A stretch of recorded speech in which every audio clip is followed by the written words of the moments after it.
पुलवामा में CRPF camp में वजीर दाखिला अमित शाह ने गुजारी गुज़िश्ता रात। जवानों के साथ वजीर दाखिला ने खाया खाना।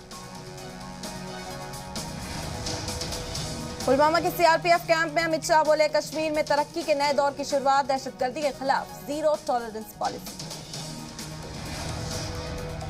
वादी के दौरे पर गए वजीर दाखिला अमित शाह ने डल झील में मुनक्किद शिकारा फेस्टिवल में लिया हिस्सा। एलजी मनोज सिन्हा समेत कई लोग शामिल।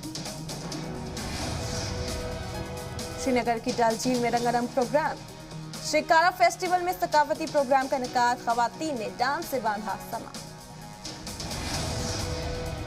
श्रीनगर में अमित शाह ने आम लोगों से की मुलाकात। अमित शाह ने 20,000 लोगों को नौकरी के लिए ऑफर लेटर सौंपे। श्रीनगर में फारूक अब्दुल्ला पर बरसे अमित शाह, बोले कश्मीर को ऐसा सीएम चाहिए जो लंदन न जाता हो। 3 खानदान ने 70 साल तक नहीं मिलने दिया कोई हक।